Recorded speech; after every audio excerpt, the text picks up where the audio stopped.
Welcome, friends, to another edition of Economic Update, a weekly program devoted to the economic dimensions of our lives, our jobs, our incomes, our debts, those of our children, and those looming down the road.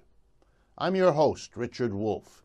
I've been a professor of economics all my adult life, and now I try to bring some of what I learned over all those years into this program and into the analyses of what's been going on recently in the economy we all live in and depend on.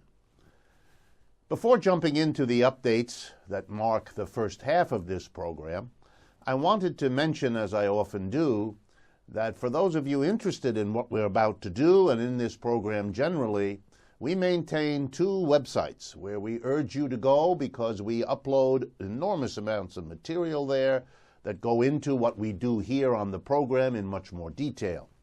The first one is Democracy at Work. That's all one word, democracyatwork.info, I-N-F-O. And the other website is rdwolf with two F's, that's me.com. So democracyatwork.info and rdwolf.com. By going to those websites, you can communicate to us email-wise in any way you like, what you want and don't want in this program, suggestions, ways that we can partner with you and vice versa to extend the reach that this program has. We're proud of the 80 stations that carry this program, of course, but we're always looking for more such stations. We're looking for opportunities to present the kind of ideas we have on this program, and the websites are a way for you and us to be in constant touch. The websites also allow you to follow us on Facebook, Twitter, and Instagram, and thereby keep in even closer touch with us. You can sign up for our newsletter, which lets you know what we're doing, and you can arrange for visits and so on in all the ways that a good partnership enables. Please make use of these websites. They're available at no charge whatsoever, 24/7 for your convenience. Okay, let's jump right in. I want to shout out to the new government in Australia. Why? Well, they're conservatives, which would not normally draw that much attention from me, but they're conservatives who seem to have understood that, yes, they won the election, but that the mass of the Australian people want to see some real changes because they're not happy with an economy that serves the 1 or 2% at the top at the expense of everybody else. So be surprised with me to discover that the new government intends to put heavy taxes on the major banks in Australia. That's right. Taxes totaling $6.2 billion would be raised over the next 4 years by a new levy on the big 5 banks of Australia: ANZ Bank, Westpac, National Australia Bank, Commonwealth Bank, and Macquarie.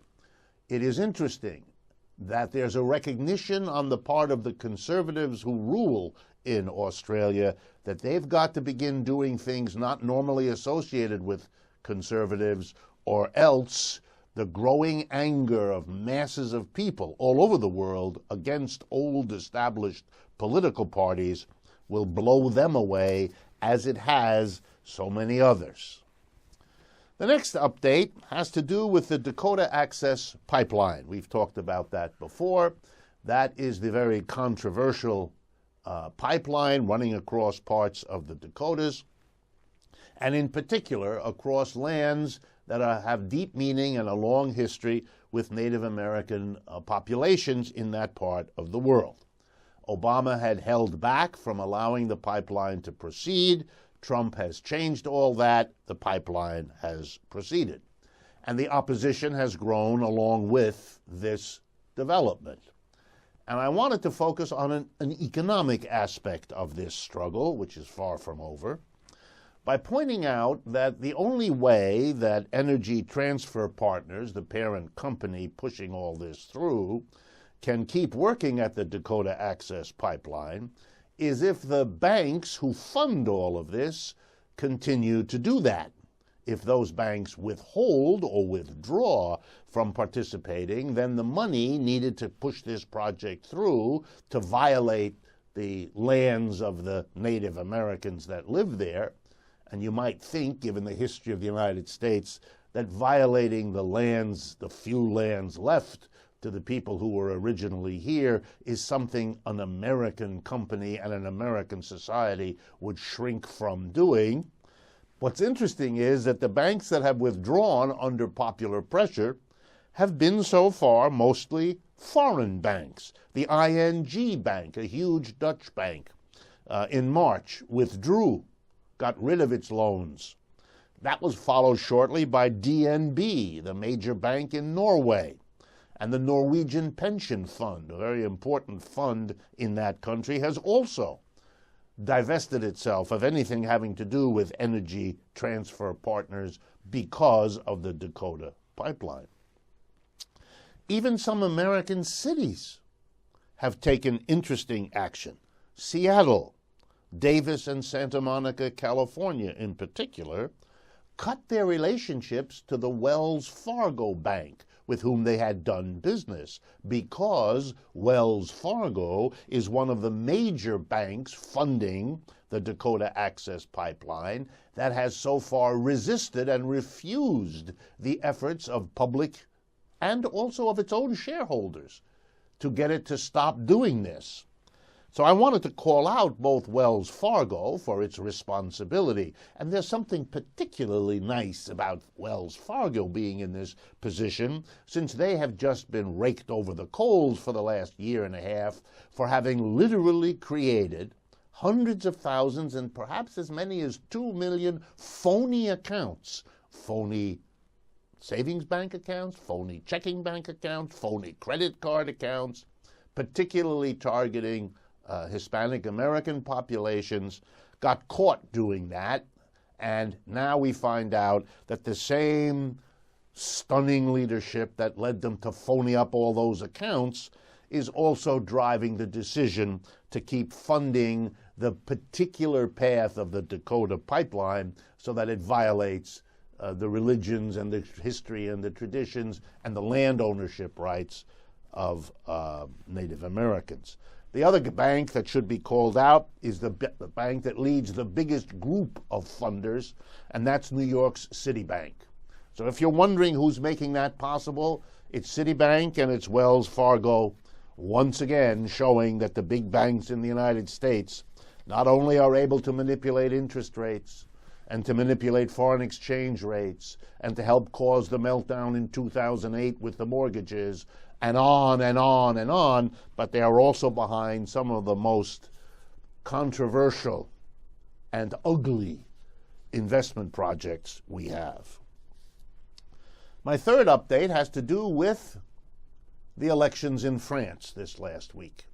And really here what I'm concerned with is, again, the economics of what's going on here, and that got lost in the media hoopla. Under French law, there are 2 rounds to the presidential election. You have many candidates, actually there were about 11 in the first round, and the 2 who get the largest number of votes then have a runoff. And that runoff was then decided this last week between Marine Le Pen, the candidate of the far right wing in French politics, a party that wants to put France first, that wants to literally make France great again. They took the Trump slogan, and is ferociously anti-immigrant. Again, similar to what you get from Mr. Trump and others like that. And on the other hand was Emmanuel Macron. He's an interesting character. He won. He beat Marine Le Pen pretty much 2-1 in this second round. And he will be the new president of France. But that's what the votes say. What does the analysis say? What's really interesting is that if you count up the votes Mr. Macron got as a percentage of all those who were eligible to vote, he got 43% of the vote. That's how he became the president. Or to say the same thing another way, 57% of the French electorate didn't want him, either voted for someone else or abstained or destroyed their ballot, which millions of French people can do and did do in this election. Now, why would a majority of the French voters not want Mr. Macron? And what lesson for us is in there? Well, the good news, you might say, is that the French were not prepared to vote in their own local Donald Trump. Marine Le Pen was rejected, clearly. The French are not yet, despite being angry about what's happening to the French working class, angry that European Union has meant big profits for those at the top of French society and loss of jobs, loss of income for the mass of the French working class. Yes, they're angry, and that's why they voted in the numbers they did for Marine Le Pen. But they don't see a solution in beating up on immigrants, literally or figuratively. They don't see a solution in withdrawing from Europe. That doesn't give them any reason to believe they'll be in better shape, just like getting rid of a few million immigrants isn't going to transform the French economy either. So the majority wouldn't go near Marine Le Pen. But a majority didn't want Mr. Macron either. What's that about? Mr. Macron has never held elective office before. His job before becoming the Minister of Economics in the now ended socialist government of Hollande was as an executive in a Rothschild bank in Paris. Not exactly the kind of preparation to be the president of a country trying to figure out where to go in an economic global capitalism that is not doing real well for most people. So Mr. Macron has very little to recommend him. Moreover, when he was the economy minister for François Hollande, the now disgraced former president of France, he was famous for trying to alter the labor rules in France, making it easier for employers to fire workers, making it easier for employers to get out of all kinds of obligations they have to their workforces, obligations that the workers in France spent a century struggling to acquire and to achieve. In other words, he is a friend of big industry. Now, it may surprise you that he was a minister in a socialist government, but it shouldn't. Socialism in Europe, as in so many other parts of the world, is in an advanced state of decay. A minority of the socialists still believe that we can do better than capitalism, and they want socialism to mean something about doing better than capitalism, having a different system.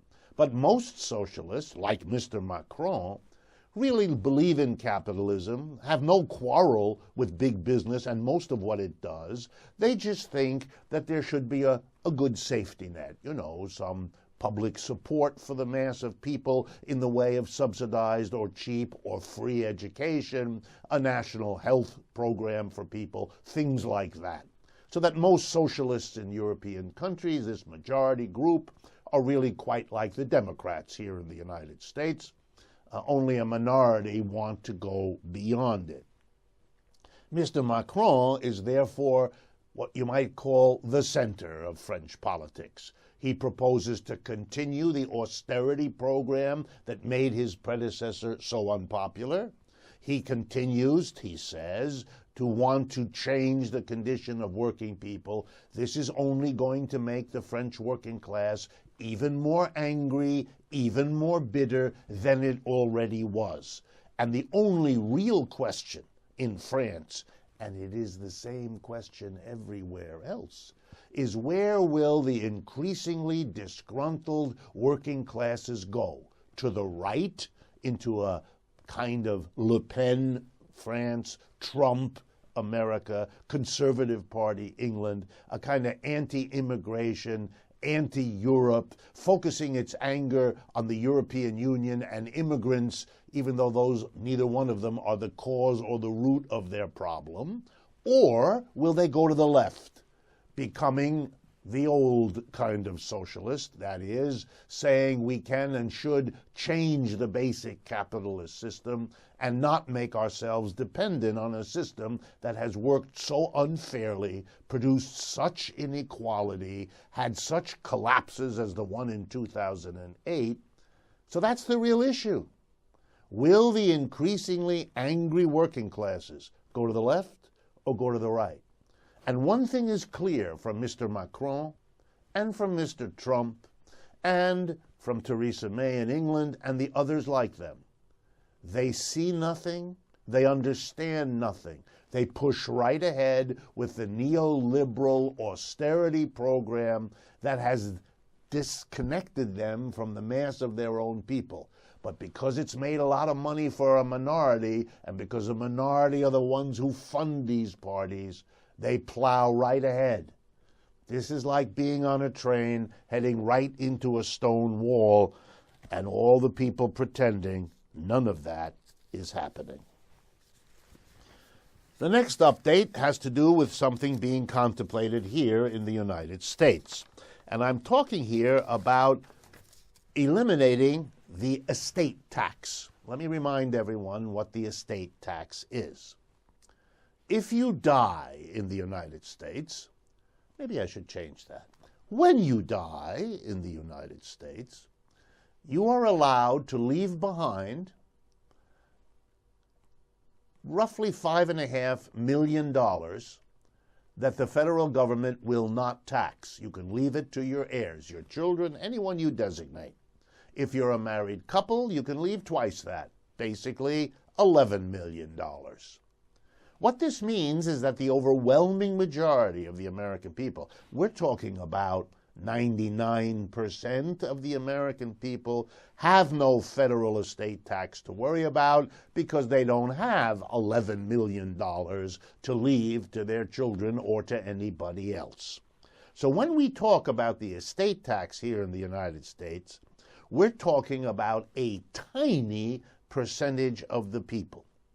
Well under 1% of the people have such an estate. So if we put a tax on such an estate, it immediately becomes the most progressive tax in the United States, which it is. It is a tax that only goes after the richest of the rich.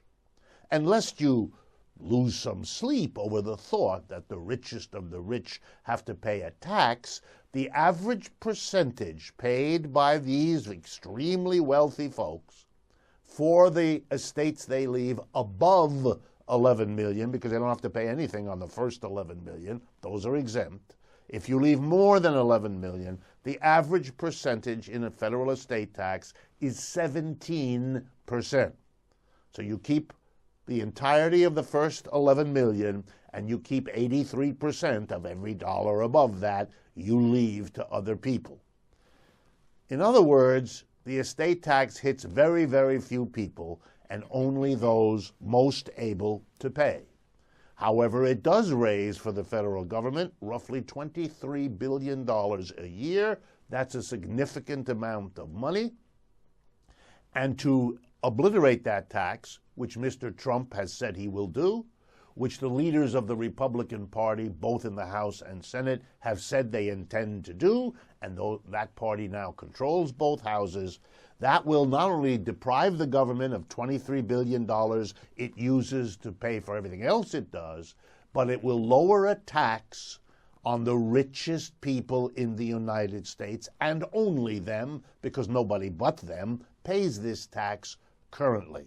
It therefore is a major step in making the rich richer, because they don't have to pay this tax anymore, and the poor poorer, because the government that the poor rely on will have $23 billion less in estate tax revenue than it had before. For a society led by people who claim they're committed to the middle class and to helping average people, the obliteration of the estate tax gives the lie to all of that. This is the act of people who want to serve those who are at the richest end, the millionaires, the multimillionaires. And of course, they will come hat in hand right after they eliminate the estate tax to go to those same people who don't have to pay an estate tax and say, give me as a contribution to my party, to my re-election effort, just a small part of the tax relief I just provided you, and that will be the millions they use. One last thing about the estate tax. The leaders of the Republican Party, like our president, can't directly say, hey, I'm raising money by giving the richest people a tax break. So instead they talk about the family farm, the little business that has worked all its life to accumulate some money to leave to its children. So we're all supposed to say, oh, we shouldn't take that away from the hard-working people. So I looked into it. In 2016, there were exactly 5,200 estates that were subject to the federal estate tax. That's right, 5,200 estates. Out of that, 50, 5 times 10, 50 farms and small businesses were included out of 5,200 estates. In other words, the small farm, the little business that makes it, is a fantasy. It's a way of building people's sympathy for something they would otherwise never support in a month of Sundays. I want to finish by talking about monopolies that are in the press again. Monopolies that are happening all around us, and the impact on us we should begin to pay some attention to. Over the last week alone, 3 big monopoly actions took place. Sinclair purchased Tribune. That may not mean much to you, but what it does is it makes Sinclair the largest single owner of local television stations in the United States. It's a huge concentration that will allow one board of directors, one group of 12 to 15 people who sit on the board of Sinclair, to control the content of what you see on your local television for an enormous majority of the American people. It's the concentration of media control. Whatever they decide is fake news, you won't see. And whatever they decide you ought to see is what you'll have. No real freedom of choice. The choice will be made for you by a shrinking number of monopolistic corporations. Number 2, the high-end Coach bag company purchased the equally high-end Kate Spade bag company. Together now, that will make women's auxiliaries, or women's accessories, rather, is the word I'm looking for, a more concentrated industry, allow them to raise prices, to eliminate all kinds of jobs as they combine stores. It's another step to make more money for a small number of people at everybody else's expense. And then the biggest one, which was talked about publicly by none less than Warren Buffett, one of the richest billionaires on the face of the earth, who got angry at his fellow billionaires. He was commenting on the Trump administration's plan to cut corporate profits taxes from 35% to 15%. And he said, you know, I don't believe in that. That's not a smart move. The government needs to do things for people. We have real problems in this society, and lowering the corporate income tax is only going to make it harder for the government to solve them. I'm against it. And then he pointed something out that I understand to be a monopoly problem. Here's how it goes. He says 30 or 40 years ago, the corporate income tax raised 4% of our GDP. It meant 4% of the wealth of our country was being taxed by the government from corporations, whereas today, Mr. Buffett says, it's 2%. In other words, the last 30 years have seen the real burden of taxes on corporations fall by half.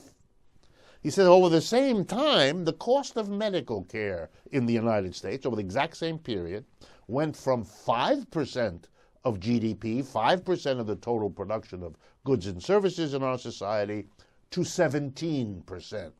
For Mr. Buffett, this is craziness. We are hamstringing our people and our businesses, he says, by making them pay wild amounts of money for medical care. And instead of dealing with that problem, we're saving them money by having them pay lower taxes, hobbling the government, because that's what will happen if they don't pay those corporate taxes, meanwhile doing nothing to enable the government to deal with this absurd overpayment of money for health care. And where does monopoly come in? Well, Mr. Buffett didn't have anything to say about that, but I do. The reason we pay 17% of the total output of goods and services in our society for medical care, and by medical care I mean 4 industries: hospitals, doctors, the producers of drugs and medical devices, and finally the medical insurance companies. Those are the 4 industries that make up what we ought to call the medical industrial complex. They operate like a coordinated monopoly. They get together, promise not to do each other damage one way or another, officially or unofficially, by accident or coincidence. We'll never know, but we can suspect. And the end result is we Americans pay more for our medical care for those 4 industries than any other people in any other advanced industrial country. No other country comes close, even though the medical outcomes of the United States are mediocre. We're not living as long as we used to. We don't have anywhere near the longevity of other countries or the conditions of well-being and health. So we're not doing real well on the outcome, but we pay more than everybody else. That's because there's a monopoly in the hospitals and the doctors and the insurance companies and the drug and device makers. It's either one company, what monopoly means literally, or a small group that somehow managed to coordinate what in economics is called an oligopoly. But this tendency for many companies to become few and for the few to use their market advantage to make profits at our expense, that's going on everywhere, ladies and gentlemen, and it adds to the way in which the capitalist system as it normally works is not working for the majority of the American people. And just as the folks in Australia have forced a conservative government to do things it never thought it would do before, namely tax big banks, the voters in France and the rest of the working classes in advanced capitalist countries are less and less willing to tolerate and accept a system that works so badly for them. We've come to the end of the first half of Economic Update. Thank you very much for being with us. Let me remind you that we will have in the second half a really important and exciting interview. I'm looking forward, as soon as this break is over, to introduce you to my guest, who I will be talking to. So please stay with us. After a short interlude, we'll be right back. When some people struggle with their mortgage payments, they become frozen. But the people who take action are far more likely to get the most positive outcome. Call this free government program for the option that's right for you. Welcome back, friends, to the second half of Economic Update for May 2017. I'm very, very pleased and gratified to welcome to us and to this program today Jessica Gordon Nembhard. I've known her for quite some years, and it's a pleasure to have you on the program. Thank you. It's a pleasure to be here. Let me introduce Professor Nembhard to all of you. First of all, she's the author of Collective Courage, A History of African American Cooperative Economic Thought and Practice. So once again, the new book, Collective Courage. She is a professor of community justice and social economic development in the Department of Africana Studies at John Jay College of the City University of New York. In 2016, she was inducted into the U.S. Cooperative Hall of Fame.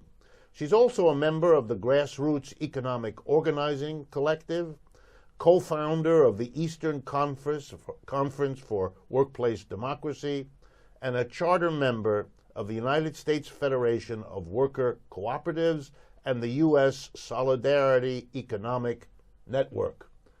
Quite a list of activities and just the right person to talk to us about worker co-ops.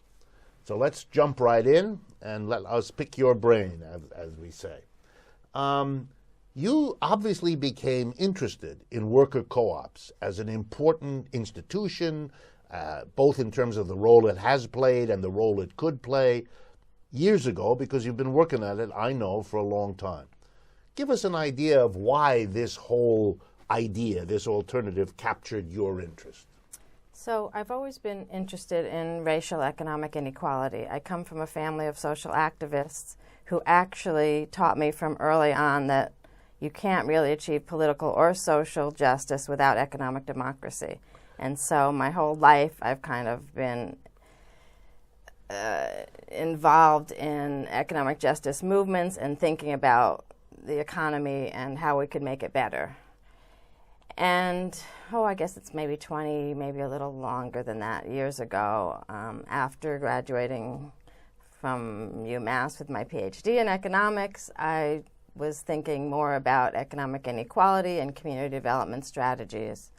Luckily, one of my classmates had done a study about Du Bois and Lloyd Hogan and economic democracy, and so I was talking to him. I was talking to some other people in Washington, D.C. about alternative economics, and I realized that this cooperative model had some promise. And so you go ahead. So I started studying it on my own. And also realizing that it wasn't just the co-op model, but it was really the worker ownership, the worker co-op part that really got my attention because, as I said, I'm really interested in economic inequality. I want programs, policies, structures that will really put control into not just communities' hands, but labor, the hands of labor, working people, because we're the ones who make we're the ones who make everything, do everything. We're the ones who actually create the profit, but we don't always control it. Right. So figuring out how we could control our own economic activity in a way that helped ourselves, our families, and our communities was what would really be transformative. And so I began studying the field, trying to figure out what we knew, what we didn't know, trying to get African American communities involved, and that led me to become actually a mover and a shaker in the worker co-op movement, as well as doing this research that I've been doing. All right, tell me, here's in a way the $64 billion question. Is it reasonable for us to say, you and I sitting here today, that there's some kind of transition going on, that capitalism is being questioned, challenged, in terms of a top-down hierarchy, a tiny number of people owning and running the businesses, by an alternative model, the worker co-op as a solution, a way forward? Is that too much to say? Is it too little? How do you react to that? I think we have a really exciting growing movement in worker ownership, especially worker co-ops. And I feel like there's two things, at least sort of in my sphere, two things that happened. During the Clinton administration, everyone kept talking about we're in this new economy, we're never going to have unemployment again. I don't know if you remember that, yes. But you probably do. And there were some of us who were kind of critical of that, right? Yeah, we're being skeptical, unrealistic, right. Skeptical, we're being unrealistic. Right. Those of us who are interested in racial economic equality were saying, yes, you can say we're in this new economy, but it really hasn't penetrated for people of color, haven't really benefited, right? So that was, the 90s or whatever. Then things got worse again, and people backed off of the new economy, and then we had the Great Recession. Right. By the time we had the Great Recession, I think that's when people really started understanding that whatever was going on in the economy, it wasn't doing what it was supposed to do, right? It wasn't reaching the people that needed to be reached. The Occupy movements, some of the other black movements were saying there's really nothing here. Even if we try to get a piece of the pie that everybody says we should get a piece of, it's not enough. We can't, the pie assuming is that we can, right, the pie is shrinking, it's not enough. And so I think people realized it wasn't just that it was hard to get a piece of the pie, but there wasn't a pie, or like Malcolm X and Martin Luther King said, we're trying to get into a burning building, right? Why should we try to get in the building? It's, right. Why don't it's not any better than being outside. We need something new. So I think we're finally in a period where people are saying, the solution is not to get our foot into capitalism, our foot into the door. Our foot is our real challenge is to create new things, to figure out how to create that. And luckily, we were able to strengthen the worker co-op movement. You know, the United States is the last, at least, industrial developing country to have even had a worker co-op movement. To have the U.S. Federation of Worker Co-ops is only 10 years old. We started it in 2004. We were the last ones to even really embrace it nationally, but at least finally we did. And I think we did it just at the right time, because we were there just when everybody kept saying we need to look at something new, what's viable.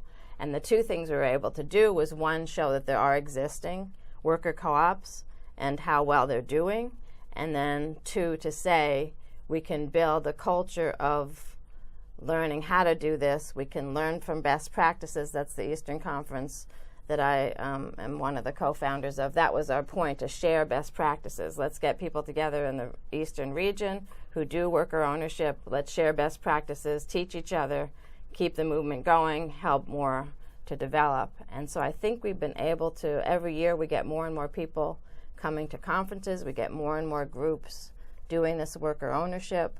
My personal crusade was getting this more out in the black community. When I first started, black people told me that blacks don't do co-ops, which, you know, makes no sense, except that they had this narrow vision of a hippie food co-op, right? They didn't think about even housing co-ops. They didn't really think right. And so one of my crusades was to make sure that we learned that there was a legacy of African Americans doing co-ops from the very beginning, not only a legacy from early African communalism. So putting together the fact that we could now talk to people of color about co-ops, we had these best practices that we could share, and we had a growing movement that was trying to do education and technical assistance. I think we're positioned now to really see that this is a viable strategy. Wonderful, wonderful. That's my feeling too, in the work that I do and the traveling I do, that this is an idea that is taking off, not only because people are critical of the existing status quo, the capitalism, but they see this as one of the few sensible ways forward. That's very, very positive. Okay, I want to come back to those examples because I think that's important to talk about. But before we do, tell us a little bit, because it's your book, about the special, let's call it for lack of a better word, special relationship between the worker co-op idea and the African American community in the United States across its history. What importance, what role did worker co-ops have, and what role do you think they could have for that community in particular? Right. So first I'll give you just one caveat. Throughout the history, we really first embraced consumer co-ops. But there's two places where the worker co-op movement was really essential. One was the 1880s, which was very early in our history. And another was this concept of the co-op commonwealth, which started, the notion there is you start with consumer co-ops, but they create the demand for worker co-ops, right?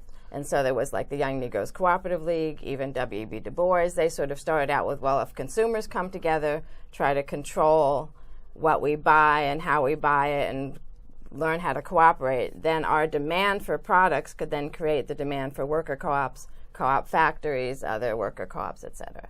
But in the 1880s, one of my favorite periods, and actually we're in a similar period now to the 1880s, very regressive period, right? It's the end of the Reconstruction. We had economic and political democracy of some kind, right? For a while. Right. But the 1880s were a time where the co-op movement, the labor movement, the progressive movement are all integrated movements, meaning blacks and whites doing it together, and they're all working together. So the labor unions were actually arguing for co-op worker co-ops and creating worker co-ops in that period. They were also integrated, even though in the South, to be an integrated union meant you had separate black and white chapters, but it was all part of the same national union. And you could even fight for the same organization, but you couldn't meet together. You couldn't sit in the same room together. Right. But that was integrated. And so these, and they're the largest organizations of their type. The Colored Farmers National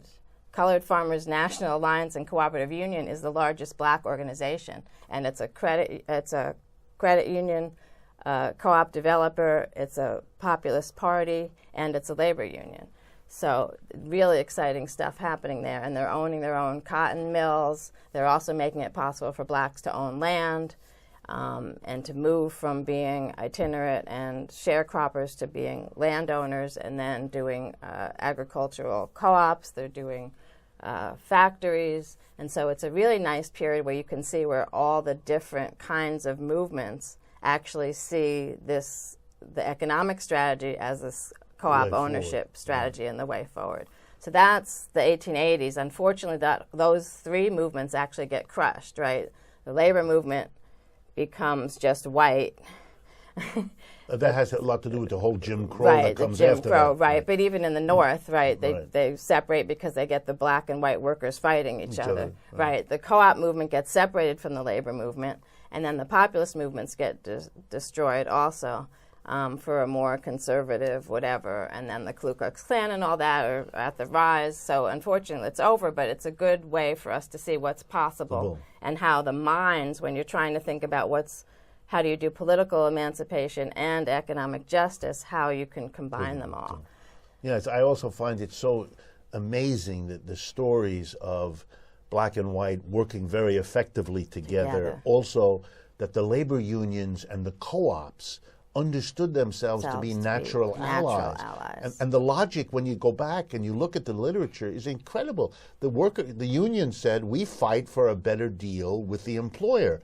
But the best thing for us would be if we were our own employers, and then we wouldn't be fighting all the. It was just a wonderful, clear notion of how these two institutions could be allies. Right, and making those decisions on the job decisions, but also owning the capital, right? Owning the capital and the profits, and being able to decide what to do with it.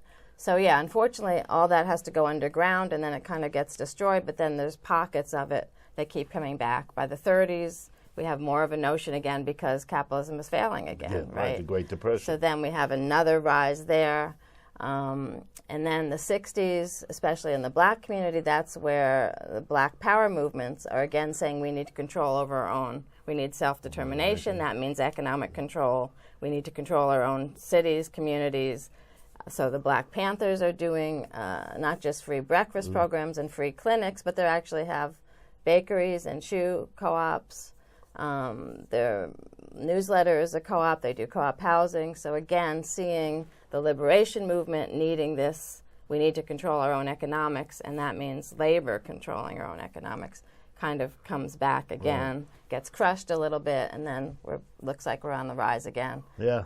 The Black Lives Matter movement has now embraced economic cooperatives, especially worker co-ops, and in their new platform, front and center in their economic justice platform. Yeah, I wish it were a bit more front and center in Bernie Sanders, but at least in Sanders' program, there is a plank that says something about worker co-ops and co-ops in general. So you see it slowly so inserting itself. Right. One of the things listeners and viewers of this program want more of is some examples, some descriptions of ways or places or times, preferably in the present, when worker co-ops are viable, when they're succeeding, when they're having good results. Do a couple of these come to mind that you could share with us?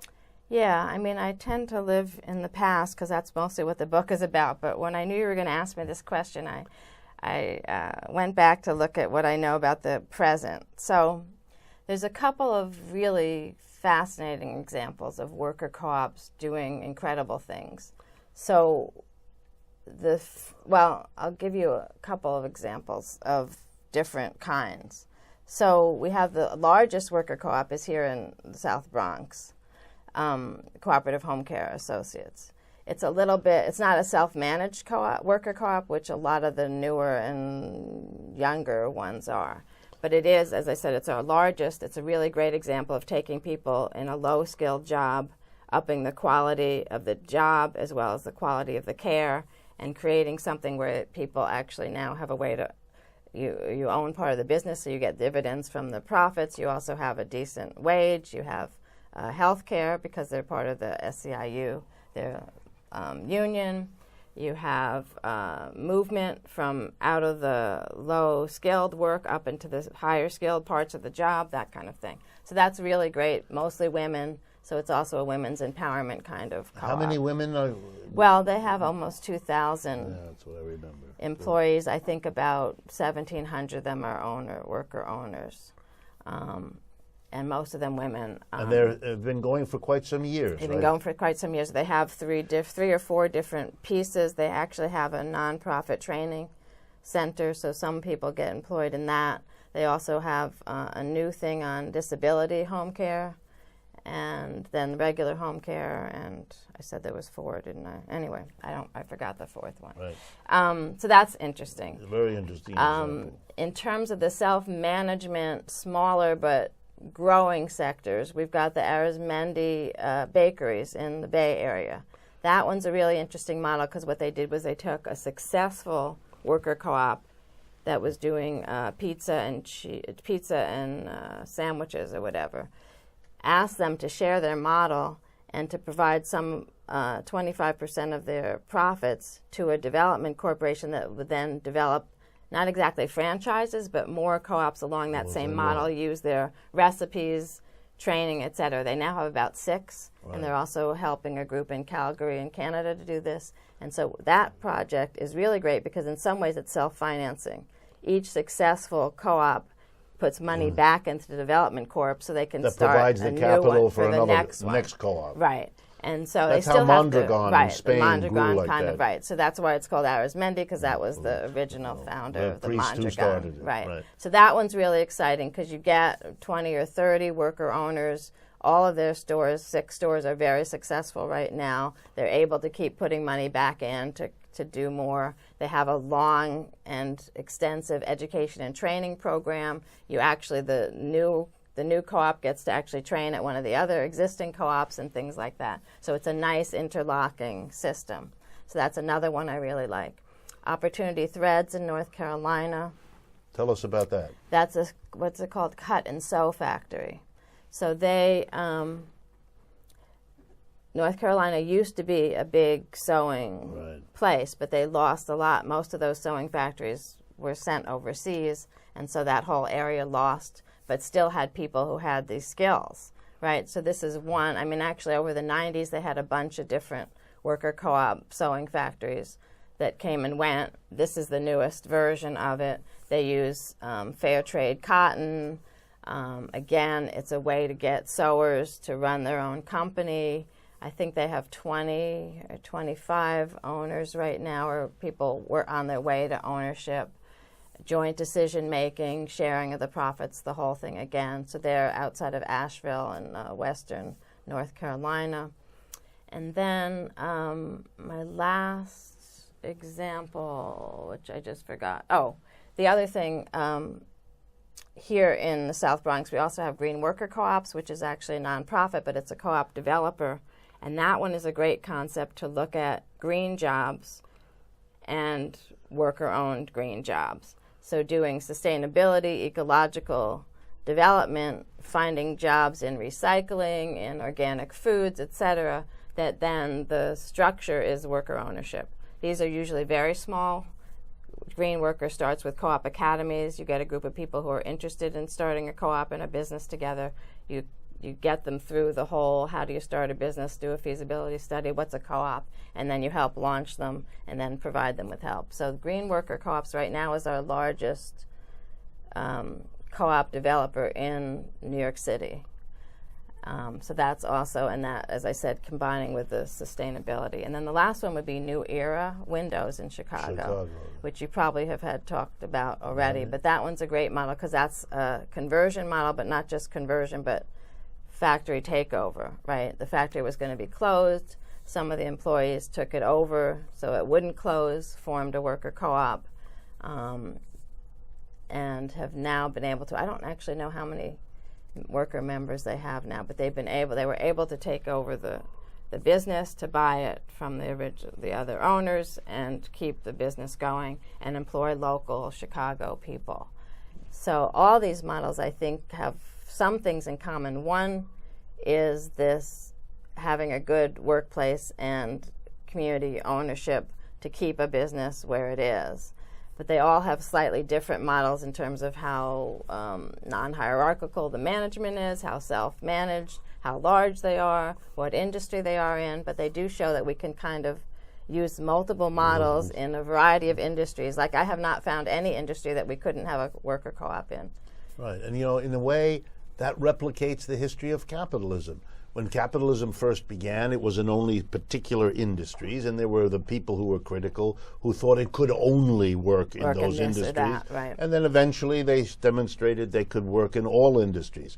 Then there were people who said to the early capitalists, well, you're all small. You're not a big feudal farm the way the big feudal plantation was. And so capitalists, in a sense, had to prove that they could go from a small to a medium to a large. They solved that problem. Mondragon obviously has solved the problem of going from a small group with Father Arizmendi in 56 with 6 workers to 100,000 today. I mean, there are all these put-downs that bedevil the transition from one system to another, but the joke in the end is that if you're committed to this new system and it means something to you, its ability to adapt and to adjust and to find multiple models is kind of built into the thing. Right. The thing is to stay true to the principles, right? Right. And the principles are this democratic ownership, democratic participation, right? No tyranny of capital, right? Giving back to community, sharing with other co-ops. And so the best models in terms of getting to scale are the ones that do these interlocking co-ops, supply-driven, that help each other, that supply each other, that kind of thing. And that's a way to really support the project so that it can stay democratic, but also to make sure you can get those economies of scale that we like to talk about in general. Also, I think you make a very quick point, but it's very important, that if you want there to be corporate responsibility, if you want the business to have a sense of rootedness in a community, of being responsible as a taxpayer, as an employer, as the owner of property, to do something for the community, relying on a capitalist who typically can live a million miles away, who has ownership interests but no involvement at all, gets you the result we see in America of abandoned cities and abandoned communities. So that the worker co-op is also a way to build much more rootedness, because it's the people of the community who work in the factory and vice versa, and that will be a much more solid way to build over the long run a socially viable society. It's sort of it's an interesting point. Yeah, we have a lot of evidence of co-ops giving back to their communities, whether it's just letting people meet in their space, whether it's buying local, whether it's cleaning up their block, whether, anything like that. And so we know that, especially if you live and work in the same place, right, you care more about your neighborhood. Your business is less likely to be polluting or exploiting in other ways. You're not on the verge of leaving or selling out to somebody else. Exactly, right. And then the co-ops that have figured out ways for a job ladder, right, so they can keep their members. You don't just keep everybody down at one level, but build the job level and other. So that you can rise. Right, so you can rise. You can help develop the company into more and more bigger and better things. That all works well for people. And then I think the other thing that I've been learning is all the externalities, we economists like to use that word, but spillover effects, especially leadership development. We find that worker co-ops develop leadership in all kinds of ways that you really don't get in any other situation. Not only do you develop leadership in your own company, but that spills over into sometimes in your home, the PTA, you start other organizations. Local political life. You become involved in political life. And that understanding between the transparency, we didn't even talk about financial transparency, but most of these co-ops are open book management, which means every member can see what's going on. Can see the books, actually knows how to read a bank's income and expense statement, et cetera. Well, that transparency also leads to civic transparency. You now expect, right? We could even start doing participatory budgeting in our cities with people that learned how to do open book management in their co-op. Well, the other way to say it is people will be willing to accept politicians telling them what's going on without ever showing them the books, Because that's what they're used to at the workplace. If the workplace became a place where you expect, as a matter of basic rights, that you can see everything, and decide on certain things, your demand for real political democracy will be unstoppable because you have that, you know what it's like and what it means. Right, that's exactly. In the very little time we have left, do you think that the growing inequality in the United States that we see around us is going to stimulate more interest in worker co-ops? Is this a process that you can sense or see? Yeah, I definitely think that's what I was saying with the Great Recession that we had. I definitely see that people are getting more and more both frustrated and less attached to a system that's not producing for them. I do want to end with my newest passion is doing worker co-ops in prisons. And so I just wanted to mention a little bit about that. Please. I found a co-op in Puerto Rico, actually, of artists that own their own company. And it's just incredible what they've been able to do while they're still in prison, even though they can't actually touch the money, so they have to still have a corrections officer handle their books, but they have a treasurer that watches the books. But they've been able to send money to their families, finally support their families. They have gotten the right to actually sell their works outside the prison because they can pay guards to go with them, to go out and sell the prison and come back at night. They have learned, right, because not only they're artists, but they have to run a business, right? So they've learned how to use language better. They know now how to read the books. Their secretary one of their secretaries was a poet and was doing literature and things like that. So another way to transform society is to think about another marginalized group, which is in prison, and then for returning citizens, right? Just like for immigrants who worry about documentation. The worker co-op model is there's just so many applications we can see for any of these kinds of groups, and then the human transformation that goes on. We have such a bad record in this society of recidivism, of people going back into jail. This is a more promising way to prevent that than any I've heard anyway. Countries that are doing it have very successful, very low recidivism rates. Jessica, thank you very much for joining us. I hope everyone has found this as interesting as I have. Once again, the new book. If you're interested in the whole history and thought and practice in the African American community about worker co-ops and cooperation, this is the place to go. Thank you all for joining us. Please be partners with us in all the ways we've enumerated. I want to thank truthout.org, that special partner of ours for years, an independent source of news and analysis, and I look forward to speaking with you again next week.